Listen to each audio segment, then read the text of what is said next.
안녕하십니까? 네, 반갑습니다. 한 주간 잘 지내셨죠? 오늘 67페이지부터 하면 되네요. 그죠? 입문서 67페이지부터 하시겠습니다. 진도 맞죠, 여기? 응? 네. 자, 우리 지난주에는 이제 전속중개계약까지 보셨고요. 이제 오늘은 이제 거래정보망에서부터 하실 건데, 전속중개계약이 이제 체결이 되면 7일 안에 정보를 공개해야 되잖아요. 네. 근데 이제 어디에다가 이제 정보를 공개하냐면, 그 거래정보망, 이 망이라고 하는 그 수단이나 아니면 그 일간 신문 뭐 이런 곳에다가 이제 정보를 공개하게 되는데, 그 거래정보망은 제목 옆에다가요, 땡땡 하나만 해주신 다음에 이 거래정보망은 일종의 시장으로서의 마켓, 시장으로서의 기능을 해요. 그래서 우리 부동산을 유통시키는 시장이다 이렇게 생각하시면 돼요. 부동산을 유통시키는 시장이구나 이렇게 생각하셔야 돼요. 그러니까 이제 뭐 예를 들자면 우리가 그 가락동에 가면 농산물 시장 있잖아요. 그럼 농산물 시장에는 어떤 물건을 거래해요? 말 그대로 농산물을 거래하잖아요. 근데 이제 노량진에 가면 또 무슨 시장이 있어요? 수산시장이 있고요. 수산시장에 가면 또 뭐 거래하죠? 수산물 거래하듯이 부동산도 어딘가에서는 거래가 이루어질 텐데 그 거래가 이루어지는 시장이 바로 거래정보망이다 이렇게 생각하시면 되겠어요. 이 거래정보망은 그 몇 번째 줄이냐면요, 5번째 줄에 보면 개공, 개업공인중개사, 상호간에 뭐 이런 표현 사용했죠, 그죠? 거기다가 채색을 좀 하시고요. 개업공인중개사, 상호간에 이 표현이 좀 중요한 말인데, 다른 사람은 이용할 수 없는 망이에요. 그러면 누구만 이용할 수 있는 망이냐면 개업 공인중개사들만 이용할 수 있는 망이구나 이렇게 생각하셔야 돼요. 그래서 거기 그 밑에 이제 그림 있잖아요. 그래서 그 그림을 좀 가지고 설명을 좀 드리면, 매도할 의뢰인이 개공에게, 개업공인중개사에게 이렇게 매도 하나 해주세요라고 이렇게 의뢰를 하잖아요. 그러면 개공이 이제 그거를 받아가지고 팔아줘야 될 텐데 자기 혼자 팔 자신이 없는 거예요. 그래서 거래정보망에다가 물건을 뭐 했냐면 공개했죠, 그죠? 거래정보망에다 물건을 공개합니다. 그러니까 인터넷망에다가 올린다는 거겠죠. 그러면 이제 그 망에 올라간 물건을 이제 누군가가 검색을 하게 될 텐데, 그 검색을 하게 되는 계기가 밑에 매수 의뢰인이 있잖아요. 그 매수 의뢰인이 물건을 하나를 의뢰를 해요. 뭐 물건 있느냐 이렇게 이제 물어볼 거 아니겠어요? 그 물건에 대해서 개공이 자기 물건이 있으면 소개를 했을 텐데 마땅히 자기 물건이 없는 거예요. 그러니까 거래정보망을 검색하는 거죠, 그죠? 그래서 검색을 해서 물건을 하나 찾아서 매수 의뢰인에게 소개하는 거죠. 이런 물건이 있는데 괜찮아요? 이렇게 이제 소개를 하고 괜찮다고 하니까 개공끼리 서로 연락을 하는 거죠. 해서 8번에 거래계약을 체결하는 뭐 이런 일련의 과정들을 겪게 되는데, 자, 질문이요.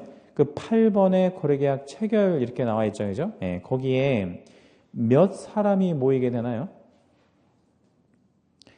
4사람이 모이게 되겠죠, 그죠? 8번 거래계약을 체결할 때 4사람이 모여야 됩니다. 누가 모여야 되겠냐면 매도, 매수, 거래를 할 당사자가 당연히 모여야 되고요. 그리고 누구도 좀 있어야 되겠어요. 개공. 그래서 이쪽 위에 쪽 개공, 아래쪽 개공 이렇게 모여야 되겠죠. 그래서 총 8명의 사람들이 모여서 거래계약을 체결하게 되는데, 요 8번까지 다 이해되죠, 그죠? 근데 이 8번만 있다라고 생각하시면 안 되고 9번이 있다라는 게 나름 중요해요. 9번이 뭐라고 돼 있어요? 거래계약의 체결 통보 뭐 이런 말 있죠, 그죠? 거기 9번에다가 채색을 좀 한번 해주시고 별표도 한번 하겠습니다. 9번이 있다는 게 중요한데, 그 9번이 어떤 의미로 중요하냐면 물건을 이제 내가 그 공개를 해서 등록을 해서 거래가 됐잖아요. 그럼 그 물건을 뭐 해야 할 의무가 있어요? 그 물건 올린 개공은요, 내려야 하잖아요. 삭제해야 되잖아요. 근데 그 삭제를 하지 않으면 업무정지라고 하는 제재를 받을 수 있어요. 누가? 물건 올린 개공이요. 그래서 그 물건은 바로 거래가 되는 그 즉시 통보해서 물건을 내려라 뭐 이런 의미로 이렇게 이해해 주시면 되겠습니다. 지금 우리가 보고 있는 이 거래정보망이요, 잘 보시면 누구끼리만 이걸 이용할 수 있는 형태로 지금 되어 있어요. 개공끼리만요. 예, 그런데 이제 그 아무데나 여백에다가 이렇게 좀 간단하게 한번 그림 한번 그려놔 볼게요. 우리가 이제 실무에서요, 이런 거 있잖아요, 그죠? 예, 사례로 한번 좀 적어 놓으면, 지금 뭐 촬영을 하고 있어서 제가 예, 상호를 정확하게 얘기를 할 수는 없고요. 뭐 이렇게 이제 쓰는 거 있고요. 또 뭐 뭐 이렇게 있는 거 있죠.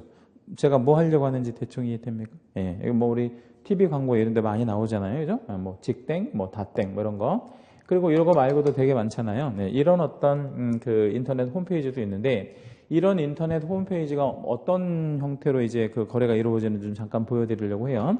얘네가 운영하는 이제 홈페이지가 이렇게 있다고 한번 생각해 봐요. 이게 이제 망이에요. 얘네가 이제 운영하는 망인데 이 직땡, 다땡 뭐 이런 그 망에는 이렇게 들어올 수 있어요. 물건을 가지고 있는 매도할 사람이 직접 물건을 이렇게 공개할 수 있고 또 누구도 이렇게 할 수도 있냐면 뭔가를 사고자 하는 사람도 직접 여기에 들어올 수도 있고 그 다음에 개공이죠, 그죠? 예, 개공. 예, 그러니까 개공은 뭐 물건을 이렇게 중개해 주는 사람인데 개공도 들어올 수 있고 또 다른 개공이 또 들어올 수도 있고 그래요. 이렇게. 예, 그러니까 말 그대로 누구나 다 들어올 수 있는 망이다 이런 얘기죠. 예, 그러면 이런 직땡, 다땡 뭐 이런 것들이 있잖아요. 예, 그럼 이런 것들은 우리가 개공이 이용하면 되겠나요? 안 되겠나요? 그러면 요 그림하고요. 우리 책에 있는 그림하고 비교를 한번 해보세요. 어떤 차이점이죠? 그게 되게 중요한데. 그게 이 거래 종목망에서는 가장 중요한 핵심이거든요. 지금 제가 칠판에 그림 이 망과 교재에 있는 요 망의 차이점이 뭐냐 이거죠. 굉장히 중요한 차이점이 있잖아요. 어떤 차이점이죠? 이거는 누구나 할 수 있는 그런 망이고 지금 우리 책에 있는 거는요. 개공만 이용할 수 있잖아요. 그럼 전혀 다른 거지. 예, 그러면 이런 거를 이용하는 개공들은요. 바보죠, 바보. 그죠? 예, 뭐 쪼다라고 할 수 있죠. 쪼다. 예, 바보 내지 쪼다. 왜 이거를 바보 내지 쪼다라고 할 수 있어요? 잘 생각해 보면 지금 책에 있는 이 거래 정보망은 누구만 이용할 수 있는 망이에요. 개공만. 예, 그러니까 이런 것들을 우리가 계속 이용하는 건 좋은데 이런 형태로 이거를 운영하고 여기다 자꾸 물건 올리는 이런 개공들이 있다면 이 개공은 궁극적으로 보면 뭐를 하려고 하는 거냐면 이 직거래, 예? 매도하고 매수가 직거래하는 이 시장에 자꾸 이제 물건을 올려주는 거잖아요. 그러면 나중에 이제 이런 어떤 뭐 직땡, 다땡 이런 홈페이지들이 말하자면 시장 점유율이 높아지고 그러면 누가 필요 없어지게 되는 상황이 발생할 수 있어요. 개공이 필요 없어지는 직거래가 가능한 이런 시장이 발생할 수 있잖아요. 그러니까 이런 것들은 절대 이게 우리가 이용해서는 안 되는 그런 시장이다. 그럼 우리는 어떤 시장을 이용해야 돼요? 개공만 이용하는 개공끼리의 시장을 이용해야 되는데 그걸 거래 종목망이라고 얘기해요. 그럼 이런 직땡, 다땡 이런 거는 거래 종목망이다 아니면 거래 종목망은 아니다. 거래 종목망은 아닌 거예요. 이게 사설 업체가 되는 거죠. 그러니까 이런 것들은 우리가 이용하고 그래서는 안 된다 이렇게 생각하시는 게 맞아요. 자, 그럼 이제 우리 거래 종목망을 우리가 운영하려면 그냥 하는 게 아니라 그 국가로부터 지정을 받아야 되는데 국가 어느 부서에 지정을 받아야 되냐면 거래정보사업자의 지정 맨 앞에 주어에 보니까 국장이라는 주어가 나오죠, 그죠? 국장에다가 주어에다가 채색 한번 해주시고 이제 국장은 국토교통부 장관인 국가의 중앙 행정기관의 장이니까 이 거래정보망 지정과 관련해서는 국가가 직접 관여하는구나 이렇게 생각을 하셔야 돼. 뭐 어떤 시도지사나 시장구조청장이 할 일이 아니다. 그래가지고 이제 그 일정한 요건을 갖춘 사람한테 뭐 혹은 법인한테 거래정보사업자로 지정을 해줄 건데 그 일정한 지정 요건이 4개가 있어요. 그거 한번 읽어봐 드릴게요. 첫째, 거래정보망에 가입 이용 신청을 한 개공의 수가 500명 이상 돼야 되고요. 2개 이상의 시도에서 각각 30인 이상의 개공이 가입 이용 신청을 하였을 것. 그러니까 국장한테 지정을 받기 전에 미리 가입 이용 신청을 전국에서 몇 명한테 미리 받으라 이거예요. 500명한테 받으라는 거죠. 미리 받아야만 지정을 해주겠다. 그 다음에 두 번째, 정보 처리기사 1명 이상을 확보해라 이랬는데 여기서 정보 처리기사 1명은 전문 인력을 확보해야 된다는 얘기겠죠. 그죠? 전문 인력이 있어야만 이걸 운영할 수 있으니까. 그 다음에 3번 공인중개사 1명을 확보. 그것도 전체 좀 채색을 한번 해볼게요. 공인중개사 1명 확보. 왜 그러냐면 이 거래 정보망에 운영되어지는 정보가 부동산하고 관련되어진 정보잖아요. 그러니까 정보 처리, 기사도 물론 중요하지만 그거를 정확하게 이해할 수 있는 전문 자격사 누구이죠? 공인중개사도 한 명 이상이 필요하구나 이렇게 생각을 해주시면 되겠습니다. 그 다음에 4번에 거래 정보망에 가입자가 이용하는 데 지장이 없는 정도로서 국장이 이용하는데 국장이 정하는 용량과 성능을 갖춘 컴퓨터 설비를 갖추고 있어야 된다. 그러니까 이제 컴퓨터가 좋아야 한다는 얘기겠죠. 질문이요. 누구의 컴퓨터가 좋아야 한다는 뜻이겠어요? 이 거래 정보망을 이용하는 사람 아니면 운영하는 사람? 운영하는 거래정보 사업자의 컴퓨터가 좋아야 된다는 얘기겠죠. 그래야 이용하는 사람이 지장이 없을 테니까. 그러니까 이제 서버 같은 게 좋아야 된다는 얘기겠죠. 자, 뒷장 한번 넘겨보시고 68페이지 가시면 양가로 2번 거래 정보망 관련한 양 당사자의 의무 이렇게 이제 있는데 여기서 이제 양 당사자라고 하는 것은 동그라미 1번의 거래정보 사업자와 2번의 개업 공인중개사 이렇게 이제 두 자를 양 당사자라고 해요. 거래정보 사업자는 이 거래 정보망을 뭐 하는 자이고요. 운영하는 자고 이 운영, 그러니까 뭔가 이렇게 뭐 홈페이지 같은 거 만들어서 이제 서비스하는 사람. 그다음에 2번에 동그라미 2번의 개공은 이 망을 뭐 하는 사람이에요.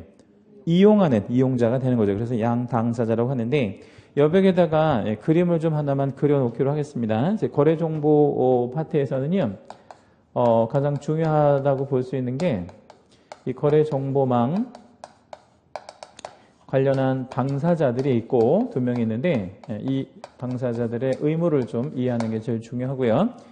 자, 이거를 하나의 망이라고 생각을 해보죠. 망이라고 생각하고 이 망은 결국에 누군가가 이거를 운영하는 자가 있을 테고요. 그렇죠? 그리고 이 망을 누군가는 뭐 하는 자가 있겠어요? 이용하는 자가 있겠죠. 그죠? 그래서 결국에 이용하는 자와 운영하는 자가 양 당사자가 되는데 이걸 이용하는 사람을 뭐라고 부른다고 했어요? 제가 개공이라고 그런다고 그랬죠. 그죠? 이거는 누구는 이용하면 안 돼요. 일반인은 절대 들어오면 안 되는 거겠죠. 그럼 이거는 누구만 이용할 수 있도록 해야 되는 겁니까? 개공만. 그래서 우리 뭐 직땡, 다땡 이것처럼 매도인이 이렇게 들어오고 이런 것들을 허용해서는 안 돼요. 그래서 이 망은 절대 일반인이 말하자면 매도 매수 뭐 이런 사람들이 절대 여기에 들어올 수 없도록 차단해야 되고 개공만 이용할 수 있도록 해야 됩니다. 그럼 이걸 운영하는 사람을 뭐라고 그런다 그랬어요? 거래 정보 사업자라고 얘기한다 그랬죠. 그죠? 거래 정보 사업자. 자, 여기서 거래 정보 사업자는 누구로부터 지정받은 자 이렇게 정의할 수 있죠? 국장으로부터 지정받은 자 이렇게 이제 정의할 수 있어요. 이 사람은 국장으로부터 지정받은 자고 이 사람은 말하자면 개공이다 이렇게 생각하시면 됩니다.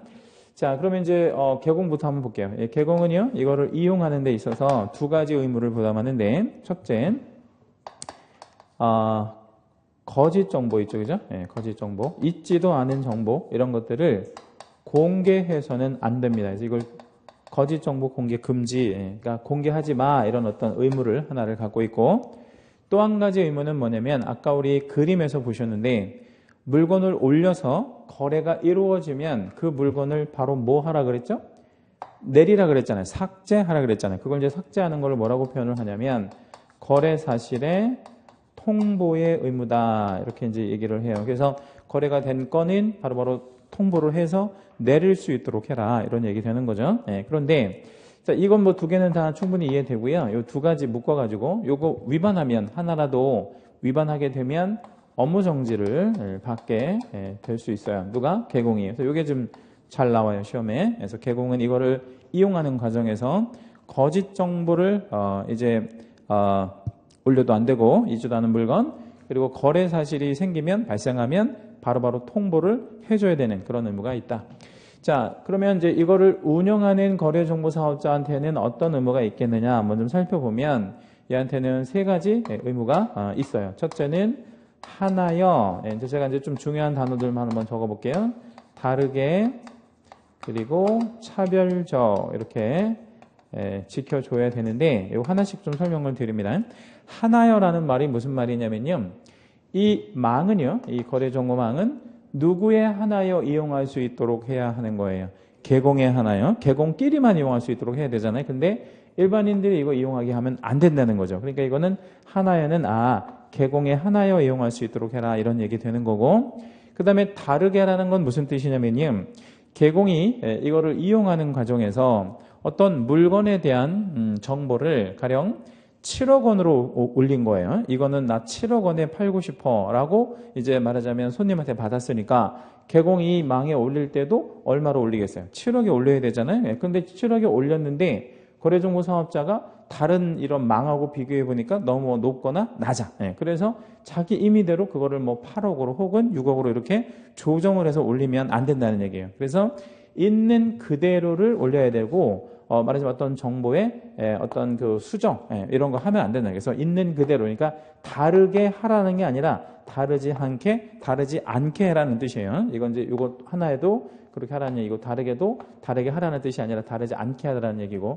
차별적이라는 말은 무슨 얘기냐면 차별해서는 안 된다라는 뜻이겠어요. 근데 이 차별해서는 안 된다라는 얘기는 이제 어떤 의미가 되느냐면요, 이런 의미가 되는 거죠. 예를 좀 하나만 들어드릴게요. 이 망이라는 게 이제 결국에 컴퓨터 모니터에 이제 보여지는 거잖아요. 이게 이제 컴퓨터 그냥 모니터라고 생각해봐요. 모니터 대충 이렇게 네모나게 생겼으니까. 근데 A라는 개공이요, 오늘 이 시간에 이 망에 이제 가입을 해가지고 물건을 하나 올린 거야. 그래서 뭐 가령 뭐라고 올렸단 말이에요. 그러면 이 내가 돈 내고 가입한 이 망에 지금 현재 이걸 등록을 딱 시켰으면 얘는 어떤 거를 기대하고 이걸 등록을 했냐면, 첫째 화면에 내가 지금 막 올렸으니까 A 이렇게 딱 뜨고 내가 올린 물건이 이렇게 뜨기를 희망하고 이렇게 등록한 거잖아요. 근데 안 뜨는 거야. 이게 여기 안 뜨는 거야. 그리고 여기 엉뚱하게 B가 이렇게 계속 쭉 뜨는 거예요. B만 잔뜩 떠, 첫째 화면에 뭐 위에가. 그래서 이제 전화를 해봤어요. 누구한테? 거래정보 사업자한테 전화를 해봐서 내가 지금 올렸는데 왜 내 거는 이거 안 뜹니까? 라고 했더니 뭐라고 하냐면, 이 거래정보 사업자가 B 개업공인중개사는 1년의 사용료가 200만 원을 내시고 있고, 200만 원. 지금 사장님은 100만 원만 내고 있으니까 아무리 사장님이 많이 열심히 올린다 하더라도 가령 화면으로 말하면 한 7번 화면 정도에 있을 겁니다. 이렇게 얘기하면 얘 입장에서 보면 차별을 받는 거잖아요. 그러면 A가 만약에 여러분이라고 생각하면 어떻게 하겠어요? 열받죠. 그러면 이제 어떻게 이제 대응할 수밖에 없냐면, 나도 그러면 얼마를 내겠습니다라고 얘기할 수 있어요. 200만 원 내겠다라고 얘기할 수 있잖아요. 그러면 똑같이 만약에 B랑 A랑 다 200만 원씩 만약에 낸다고 치면, 이 거래정보 사업자는 A하고 B를 번갈아가면서 물려줄 수 있잖아요. 근데 이게 둘만 이용하는 게 아니라 이 망이라는 게 9만 명의 개공이 이용하는 망이다 보니까 이런 식으로 차별을 하게 되면 누구한테 많이 받고 누구한테 적게 받고, 누구한테 좋은 자리 주고 누구한테 좋지 않은 자리를 주고, 그러면 이 자리를 차지하기 위해서 사람들이 뭐 하겠어요? 이제 경쟁 붙을 거 아니에요. 그러다 보면 B가 이제 300으로 올리고, 그다음에 얘는 또 400으로 올리고, 이런 식으로 자꾸 하다 보면 이거를 이용하는 이용료가 어떻게 될 수밖에 없어요. 계속해서 올라갈 수밖에 없고, 말하자면 그 이용료, 어떤 원가가 계속해서 상승할 수밖에 없기 때문에 우리 개공끼리는 절대로 이렇게 차별해서는 안 된다, 이렇게 생각하시면 되겠습니다. 자, 요거 관련해 가지고 이 차별과 관련해서요, 올해 한 2월 달에 실제로 우리나라에 무슨 일이 있었는지 한번 좀 잠깐 소개해 드리면, 이 거래정보하고 관련이 좀 있는 일이 있어 가지고요. 네이버 있죠, 그죠? 네이버에 보면 부동산 코너가 있어요. 이 네이버 부동산 코너에 들어가면요, 개공들이 물건을 많이 올려 있거든요. 근데 그거를 우리가, 그러니까 여러분이나 저가 그냥 일반인이잖아요. 아직 개공은 아니니까. 그럼 우리도 이 네이버에 들어가서 이 부동산에 올라와 있는 물건을 검색할 수 있어요, 없어요? 있죠. 그러면 네이버는 거래정보망이다, 아니면 거래정보망은 아니다? 거래정보망은 아닌 거예요. 왜냐하면 일반인이 들어갈 수 있으면 거래정보망이 아닌 거예요. 그러면 말 그대로 거래정보망은 우리가 한 번도 본 적이 없는 홈페이지여야 한다는 거죠.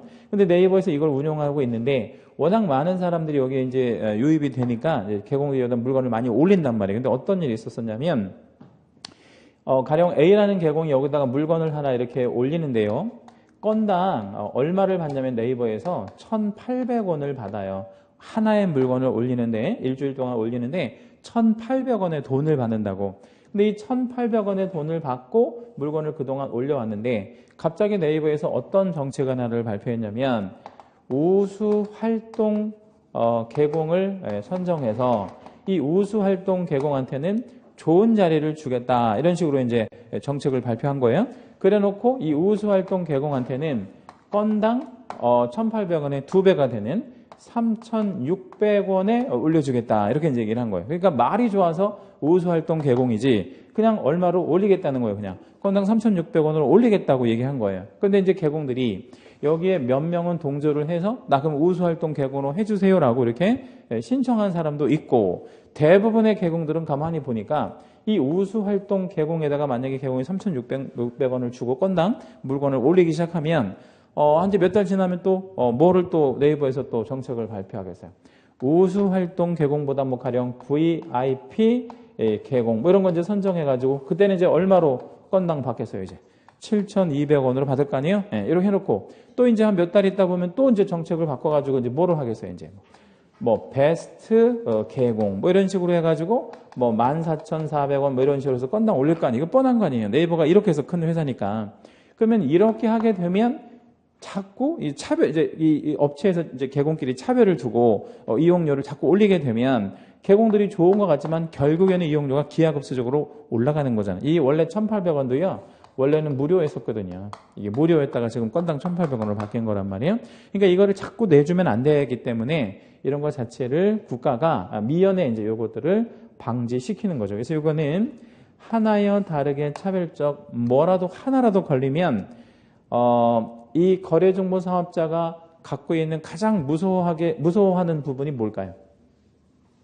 얘는 장관으로부터 뭐 받은 자라고 그랬죠 아까? 지정받은 자. 그럼 얘가 가장 두려워하는 건 뭐예요? 지정 취소가 되겠죠. 그래서 이거는 하나라도 걸리면 하나여 다르게 차별적에 하나라도 해당되면 지정 취소에다가 그 다음에 이게 제가 서두에 이 망이라는 거는 하나의 시장으로서의 기능을 한다 그랬잖아요. 그러니까 시장이 질서가 무너지는 걸로 보는 거예요. 이 중에 하나라도 이제 해당이 되면. 그래서 이게 몇 년 몇 천의 형벌이 떨어질 수 있냐면 1년 1천의 형벌이 올 수 있다. 이렇게 이제 생각해 주시고요. 이것도 시험에 좀 잘 나오고 그렇습니다. 자, 정리 한번 다시 해볼게요. 거래 정보망에 이용하는 개공이 이런 거를 위반하게 되면 뭘 받을 수 있다고요? 업무 정지. 그거 운영하는 거래정보사업자가 하나여 다르게 차별적에 해당하는 하나라도 해당이 되면 지정 취소에 1년 1천의 형벌 있을 수 있다. 이렇게 정리를 해주시면 됩니다. 그래서 망에서는 이게 좀 제일 중요하고요. 자, 68페이지 중간 밑에 봅니다. 68페이지 중간 밑에 보시면 10번 주제에 확인 설명 의무 이런 말이 있어요. 그죠? 확인 설명 의무 있는데 이 확인 설명 의무 주제에다가 별 3개 해주시고요. 우리 과목에서 단일 주제로 보면 가장 많은 문제가 나오는 주제가 이 확인 설명 파트입니다. 그래서 3문제가 매년 출제가 되고 있는데 그 3문제가 어디에서 나온지 미리 좀 말씀을 드리면 69페이지 쪽에 보시면 그 확인 설명과 확인 설명서 작성과 관련해 가지고 왜 그림 하나 나오잖아요. 그죠? 이 그림이 사실은 이제 뭐 그림으로 이렇게 이제 그 참고하시라고 이제 그림을 그려놨는데 이게 단순한 그림이 아니라 법조문을 말하자면 이렇게 그림으로 이렇게 그려놓은 거예요. 그러니까 일단 법조문도 한번 읽어드리긴 하겠지만 굉장히 중요해요. 이 그림 자체가. 그래서 여기서 하나 꼭 나오고 그 다음에 뒷장을 좀 잠깐 넘겨보겠습니다. 71페이지 가시면 맨 위에 제목에 이제 어떤 서식 하나가 있는데 확인 설명서라는 제목 있잖아요. 이 확인 설명서에서 매년 2문제가 출제가 돼요. 상당히 중요한 그런 서식입니다. 지난주에 우리 전속중개계약서 본 적 있죠, 그죠? 전속중개계약서 그것도 중요하지만 요것까지 해서 중요하고요.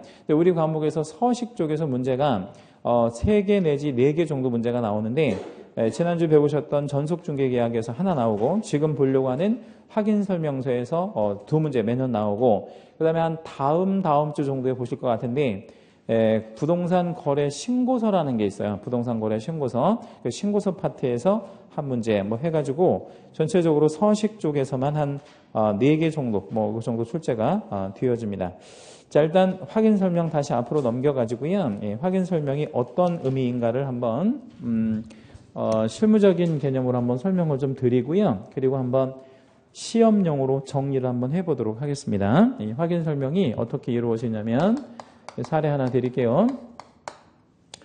자, 매도할 사람이 있습니다. 뭔가 팔으려고 하는 사람이 있죠. 근데 이 사람이 소유하고 있는 집이 한 채 있는데 이 집을 이 사람은 팔기를 희망하는 거예요. 그래서 이걸 누구한테 팔아달라고 이렇게 의뢰를 했겠어요. 개공한테 팔아달라고 이렇게 의뢰를 합니다. 그래서 개공이 물건을 접수받은 거예요. 자, 그러면 개공은 이 물건을 접수받아서 팔아줘야 되잖아요. 그럼 일단 가장 급선무가 뭐냐면 이 물건이 있는 곳에 뭐 한번 해봐야 돼요. 가봐야 되지 않겠어요? 그 가봐야 되는 이유는 뭐 때문에 가는 거예요? 이 물건을 뭐 하기 위해서. 여기에 가보는 이유는 왜 가는 거죠? 물건이 잘 있는지 알아보려고? 물건은 잘 있겠죠. 있는 게 중요한 게 아니고. 자, 이 물건을 가보는 이유는 뭐예요? 자, 우리 그럼 이렇게 생각해봐요. 병원에 가서 뭐 배가 아프다 이거예요. 병원에 이제 가서 배가 아프다 그러면 뭐 내과에 갔어요. 그러면 의사가 딱 보자마자 맹장입니다.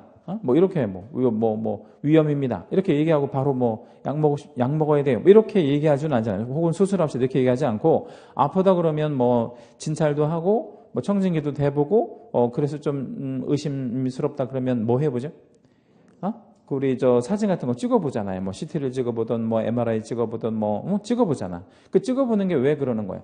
검사하잖아요. 그럼 우리도 이거를 검사 아니고 뭐를 해봐야 돼? 조사해봐야지. 조사. 이 물건이 장점, 단점 이거 확인해야 되니까. 해서 우리는 이 현장에 가서 조사하는 부분이잖아요. 그리고 조사를 한 다음에 이제 확인도 한다라는 개념인데 이 확인한다는 얘기는 내가 눈으로 한번 실제로 보겠다는 얘기겠죠, 그죠? 그렇게 이제 하고 어떤 정보를 수집해 놓고 있으면 매수할 사람이 이제 나타나지 않겠습니까? 언젠가는 그 매수할 사람이 생기면 내가 이 조사 확인한 내용에 대해서 뭐를 해줘야 되겠어요? 설명해 줘야지. 내가 조사 확인한 내용에 대한 설명을 해줘야 되잖아요. 이걸 뭐라고 얘기를 하냐면 확인 설명이라고 해요. 확인 설명. 그러면 조사 확인이 제일 먼저 이루어지는 거고 그 다음에 이제 뭐를 해야 돼요? 확인 설명을 이제 그 다음으로 해야 돼요. 근데 여기서 이제 이 생각을 먼저 한번 해봐야 돼요. 조사 확인한다 해서 이 확인이라는 단어와 확인 설명에서 확인이라는 단어가 같은 의미의 단어거든요. 이하고 이거는 같은 말이에요. 그럼 결국에 뭐냐면 조사, 확인, 설명 이게 이제 순서를 열거하기 위해서 이거를 같은 얘기로 이렇게 연결되어지는 선으로 생각하시라는 의미로 이렇게 쓴 거예요. 그럼 다시 말씀드리면 조사를 하고 확인한 다음에 그 내용을 뭐 해라? 설명해라. 그럼 누구한테 설명해라?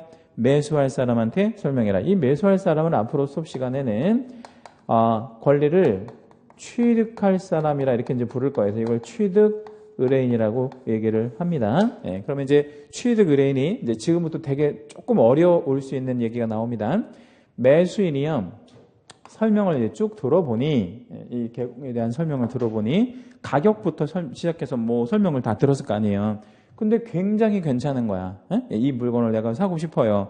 그러면 매수인이 뭐라고 이제 의사를 밝힐 거냐면 그럼 그거 제가 뭐 할게요. 살게요. 뭐 계약할게요. 뭐 이렇게 얘기했단 말이야. 그럼 이걸 제가 살게요라는 의사를 만약에 밝혔다면 이 사람은 이미 이 집을 팔으려고 집을 내놓은 거잖아요. 그렇죠? 그러니까 이 사람은 이미 팔을 의사를 표시한 거야.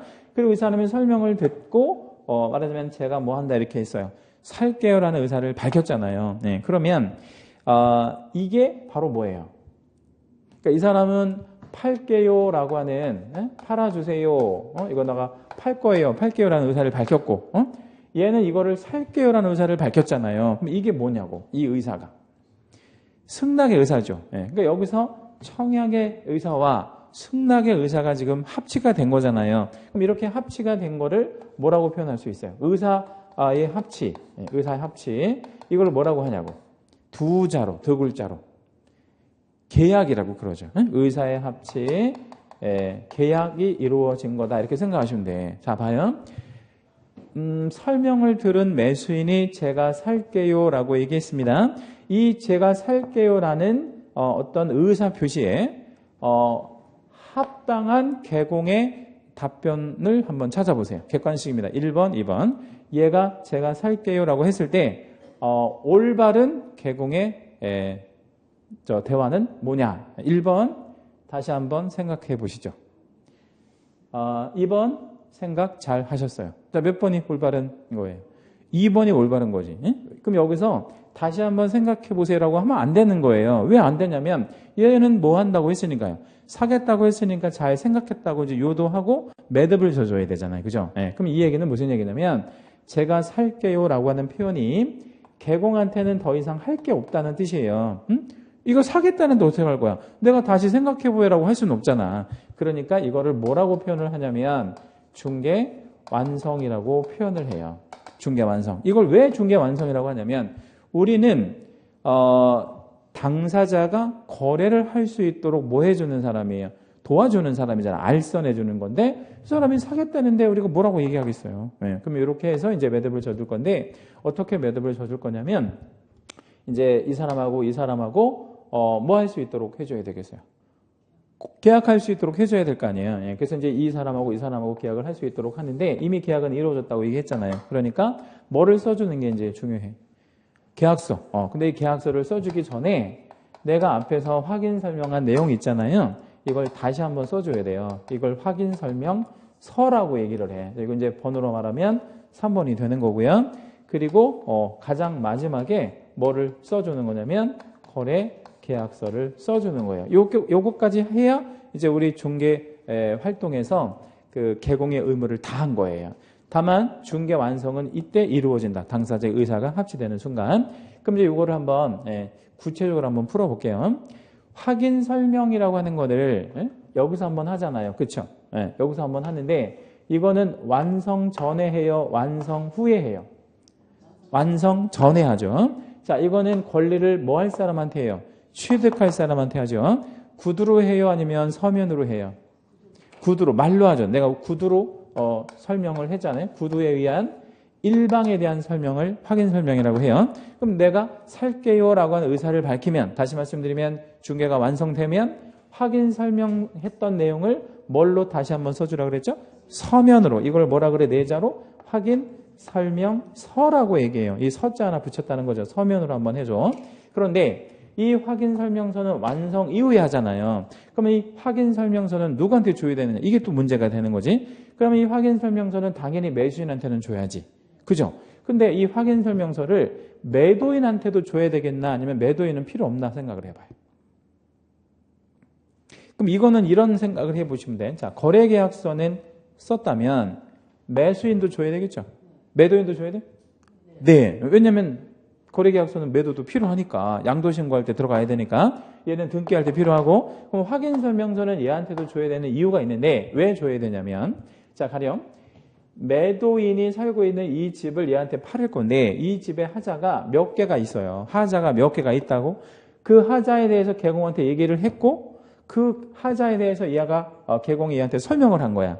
그러면 그 하자가 거래가에 만약에 반영이 되어 있다 아니면 전혀 반영되어 있지 않다. 하자가 몇 개가 있었는데 그 하자에 대해서 얘기를 해줬다고. 그리고 얘가 그 하자가 있었던 부분에 대해서 오케이 한 거야. 그건 뭐 제가 살게요. 이렇게 얘기했다고. 그러면 그게 가격이 마음에 들어서 산다고 얘기한 거 아니야. 그러면 그 하자가 가격에 반영이 돼 있는 거야? 안 돼 있는 거야? 반영이 돼 있는 거지. 그럼 나중에 딴소리 할 수 없는 거지. 그거에 대해서 나중에 깎아주세요. 이거 하면 안 되잖아. 그러니까 내 집에 대해서 어떻게 설명했는지 얘한테 그건 나한테도 중요하다는 거지. 그래서 확인 설명서는 누구한테 줘야 돼? 쌍방에게 다 줘야 돼. 매도 매수 다 주는 게 맞고요. 그럼 확인 설명서는 일방 아니면 쌍방? 이건 쌍방이에요. 서면으로 하는 거고 쌍방에게 교부하는 게 확인 설명서가 된다. 이렇게 이제 생각하시면 되겠고 그리고 거래계약서는 당연히 서면으로 진행되는 거겠죠. 자, 이렇게 이제 사례 말씀드렸고요. 요거를 그림으로 한번 우리 교재에 있는 그림으로 다시 한번 보여드릴게요. 자, 우리 그 그림 보면 맨 좌측에 의뢰가 들어왔으면 고객이 확보가 됐다 이랬는데 그 고객 밑에다가 매도 이렇게 한번 써볼게요. 그 고객은 뭐 할 고객이에요? 매도할 사람. 매도할 사람이 있어야 물건이 들어오는 거잖아요. 그 물건이 들어오면 그 물건에 대해서 아까 제가 제일 먼저 뭐 한다 그랬죠? 조사 확인. 조사 확인을 했어. 그 다음에는 그 내용을 뭐 해야 되겠어요? 설명해야지. 확인 설명. 이때 확인 설명은 대상을 누구를 대상으로 확인 설명을 한다라는 거예요. 취득 의뢰인 일방. 거기다 우리 채색 하나 해주세요. 취득 의뢰인 일방에게 한다. 양쪽 하는 게 아니고 한쪽에. 그리고 방법을 보니까 어떻게 하라 그랬냐면 구두로 하랍니다. 구두에다가 역시 채색해 주시고요. 플러스 근거자료 제시라고 했는데 예를 하나만 들어볼게요. 근거자료가 뭐일 건지 한번 파악해 보세요. 개공이 지금 설명을 할 때, 개공이 이 매수인한테 설명을 할 때 권리에 대해서 설명하고 있어요. 권리에 대해서 설명하고 있습니다. 그럼 뭘 보여주면 그게 근거자료가 되겠어요? 얘가 얘한테 지금 권리에 대해서 설명하고 있거든? 그럼 뭘 보여주면 그게 근거자료가 될 수 있겠냐고. 등기부를 보여주면 되겠지. 그치? 등기부. 자, 조금 어려운 거 해볼게요. 땅의 모양이 이뻐요. 땅의 모양이 네모 반듯해요. 라고 지금 설명하고 있어요. 뭘 보여주면 얘가 그러네요. 라고 동의할 수 있겠어요? 지적도, 임야도 이런 걸 보면 아니면 뭐 그 항공사진 같은 걸 보여줘도 괜찮겠죠? 네. 자, 그러면 건축물의 현황에 대해서 지금 설명하고 있어요. 이 건물이 몇 층짜리고 층별의 면적은 얼마고 또 용도는 뭐다 뭐 이런 거를 설명해 주고 있어요. 그럼 뭐를 보여주면 좋을까요? 건축물 대장 이렇게 설명하는 것과 우리가 보여주는 게 달라질 수 있겠죠. 그래서 근거 자료를 제시해 가면서 해주는 거예요. 누가 그걸 해야 되냐면 개공하고 소공이 해야 됩니다. 거기서 말하는 개공은 뭐 약자죠? 개업 공인중개사 약자고 소공은요? 소속 공인중개사의 약자입니다. 자, 그래서 이제 이 설명을 잘 했더니 내가 살게요 라는 의사를 밝혔다 이 말이에요. 그러면 그거 중개 완성, 다시 말씀드리면 의사의 합치가 이루어졌잖아요. 그러면 빨리 매듭을 줘줘야 되잖아요. 그러면 먼저 쓰는 게 뭐라고요? 확인 설명서 쓰고 이어서 뭐를 쓰고 이제 거래계약서 쓸 거고 이제 그렇게 할 건데 그 확인 설명서는 써서 누구 줄 거냐면 거래 당사자 쌍방을 줄 거예요. 거기다 채색합니다. 거래 당사자 쌍방 중요하고 그리고 확인 설명서는 서면으로 해야 돼요. 이거는 이제 앞에서 구두로 했으니까 서면에다가도 다시 한번 채색해 주시고 그리고 교부는 당연히 쌍방에게 하고 보존 이렇게 되어 있는데 그 일정한 기간 동안 그거를 갖고 있어라. 나중에 이제 사고가 발생할 수 있으니까 이런 얘기인데 보존에다가 가로 열어주시고요. 3년 혹은 5년 둘 중에 하나 한번 선택해 보세요. 3년짜리, 5년짜리 둘 중에 아무거나. 3년, 5년 중에 한번 선택해 보세요. 3년, 3년을 보존합니다. 그래서 거기다 3년이라고 적을게요. 지난주에 전속 중개계약서도 몇 년 보존했죠? 3년. 지금 보니까 확인 설명서도 몇 년? 3년을 보존합니다. 각각 3년 보존할 거고요. 작성 의무자 이렇게 되어 있는데 작성 의무자는 확인 설명서는 작성 의무를 누구에게만 지금 부담시키고 있죠? 개공한테만 있고요. 오른쪽 옆에도 한번 적어놔 볼게요. 바로 옆에 붙여가지고요. 자, 소공이요. 소공은 소속공인중개사의 준말인데 소공한테는 절대 없는 의무가 하나가 있어요. 절대 없는 의무가 있는데 얘한테는 작성 의무라는 건 없습니다. 이거 중요해. 별 2개짜리예요. 소공한테는 뭐든 작성해야 할 의무라는 거는 없어요. 그런데 자, 우리가 첫 주에 배우신 용어의 정의를 한번 다시 한번 복습 한번 해볼게요. 소공이 확인 설명서하고 거래계약서 작성할 수 있다 아니면 없다? 있다. 작성할 수 있잖아. 그지? 작성할 수 있는데 그게 뭐가 아니라는 거예요. 의무는 아니라는 거예요. 그렇게 이해하시면 돼. 자, 다시 소공은 확인 설명서든 거래계약서든 중요한 서면을 쓸 수 있어요. 쓸 수 있는데 그게 뭐가 아니라는 뜻이에요. 의무는 아니래. 그러면 개공은요? 개공은 그거가 의무야. 개공은 확인 설명서하고 거래계약서를 써야 하는 그런 의무를 갖고 있다. 이렇게 생각을 하시라는 겁니다. 자, 그리고 이제 마지막 4번째 4번에 보니까 서명 민날인의 의무자 뭐 이렇게 나와 있는데 거기 서명 민날인에다가 역시 채색해 주시고 지금 서명 민날인을 여러분 처음 보신 거거든요. 이게 되게 중요한 항목이고요. 이것도 한번 적어놔 볼게요. 여기 아무데나. 자, 우리 과목에서는 서명 민날인이라는 게 한번 나오고요. 서명 또는 날인이라는 게 또 한번 나와요. 요 위 아래가 조금 다른 얘기다라는 얘기겠죠. 여기서 말하는 민날인에서 mit은 영어로 얘기하면 and고요. 둘 다 해야 된다는 얘기고 밑에 이제 또는은 영어로 얘기하면 or의 개념이니까 둘 중에 하나만 하면 된다는 얘기겠죠. 그죠? 그런데 일단 그거 이제 설명드리기 앞서서 서명이라는 말이 무슨 말인가를 이제 우리가 파악을 하고 있어야 돼요. 서명. 한자원이가 한번 우리나라 말 그대로 한번 풀어볼게요. 우리나라 말로 풀 거예요. 영어로 풀면 안 돼요. 서명을 사인한다 이렇게 생각하는 경우 되게 많은데 그런 뜻이 아니에요. 서명은 무슨 뜻이에요? 이 명자가 무슨 명자죠? 이름 명자니까 이름을 서가 뭐예요? 쓴다 이 말이잖아요. 이 이름을 쓴다. 누가? 내가 본인이 아니면 다른 사람이 내 이름을 써주는 거예요. 본인이 쓰는 거죠. 그래서 자필 서명의 준말이에요. 나 스스로 내 이름을 쓰고 그리고 뭐해? 내 도장을 찍을 거야. 이걸 서명 민날인이라고 해. 밑에 거는 뭐예요? 서명하거나 도장만 찍거나 둘 중에 하나만 하면 되잖아요. 그러면 위아래 궁극의 차이는 뭐냐면 위는요. 위에 거는 대리 불가. 절대 대리할 수 없는 거예요. 대리할 수 없는 거. 아래 거는요. 대리가 가능해. 왜냐하면 도장만 찍어도 되는 거니까 도장을 주고 야 누구누구 이름 써있는 곳에 도장만 좀 찍어주고 와. 얼마든지 대리 가능하죠. 그죠? 네, 이거는 대리할 수 없는 게 위에 거, 아래는 대리가 가능해. 자, 그러면 아주 중요한 서류에는 뭐라고 법에 규정되어 있겠어요? 서명 민날인이라고 되어 있겠고 그닥 중요하지 않은 서류에는 뭐라고 되어 있겠어요? 서명 또는 날인으로 되어 있겠죠. 그래서 그 중요한 서류가 두 개밖에 없는데 딱 두 개예요. 우리 법에서는 뭐하고요? 확인설명서라는 거 하고 거래계약서 이렇게 두 가지 중요한 서류에만 서명 민날인을 하고 나머지 그 외 모든 서류에는 전부 또는 날인합니다. 이것도 별 두 개. 자, 그러면 실제 한번 보여드릴게요. 지난주 우리 배우셨던 그 몇 페이지 잠깐만 가보시냐면 65페이지 잠깐만 가봐요. 65페이지. 전속중개계약서 있죠, 그죠? 65페이지. 맨 밑에 한번 봐볼까요? 전속중개계약서 맨 밑에 보니까 의뢰인하고 개공이 서명 날인하는 공간이죠. 우측에 맨 밑에 우측에 거기에 무슨 날인이라고 되어 있나 되어 있어요. 서명 또는 날인 이렇게 되어 있죠, 실제. 예, 그런데 이제 몇 페이지로 이제 다시 한번 와보시냐면 72페이지 한번 와볼게요. 72페이지 한번 와보시면 확인설명서가 있는데 이 확인설명서 맨 마지막에 보니까 맨 밑에 보니까 72페이지 맨 밑에 매도랑 매수랑 개공이랑 서명 날인하는 난이 쪽이죠. 근데 거기 아주 희한하게 매도 매수는 무슨 날인 해도 되도록 되어 있어요. 또는 날인 아무 데나 하나만 채색해 주시고 개공은 실제로 무슨 날인을 하도록 되어 있네요. 서명 민날인을 하도록 되어 있다. 완전히 내용이 다르다. 이렇게 생각을 하셔야 돼. 또는 날인과 민날인은 다르다. 이렇게 보시면 됩니다.